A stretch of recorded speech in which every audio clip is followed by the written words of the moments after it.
추미애 장관 아들의 군복무와 관련해서 각종 특혜 청탁 의혹이 잇따라서 불거지고 있는데요. 야권에서는 검찰 수사의 공정성에 의문을 제기하며 특임 검사 필요성을 주장하고 있지만 실현 가능성은 희박해 보입니다. 박석영 기자입니다. 추미애 법무부 장관 아들 병역과 관련한 특혜 의혹의 핵심은 바로 휴가 문제입니다.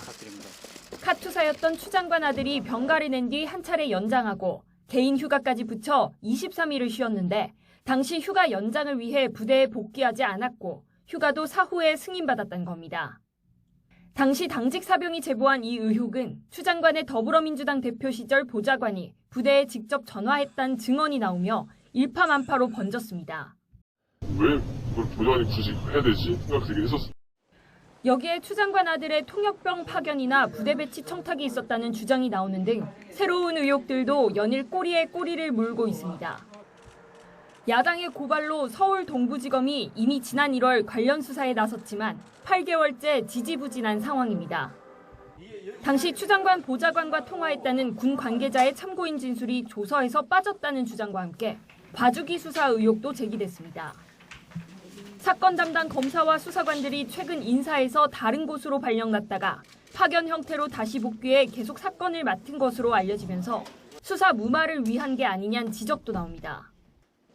아들 관련 의혹이 확산하면서 수사 공정성 논란으로까지 이어지자 추 장관이 침묵을 깨고 직접 입장을 밝혔습니다.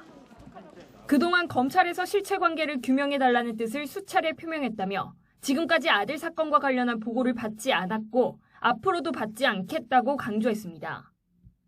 검찰의 독립성을 보장할 테니 수사를 계속 이어나가라는 얘기인데 야권에서 주장하는 특임검사 요구를 사실상 거부한 것으로도 풀이됩니다.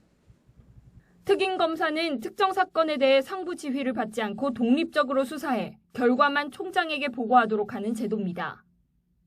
다만 검사 비리 관련 사건에만 예외적으로 운영하도록 돼 있어 추 장관 아들 사건과 관련해선 수사 과정에서의 검사 비리 혐의 등이 포착되지 않는 한 적용이 어려운 게 사실입니다. 특임 검사와 명칭은 달라도 비슷하게 독립성을 부여하는 특별수사팀을 꾸리는 건 가능하긴 합니다.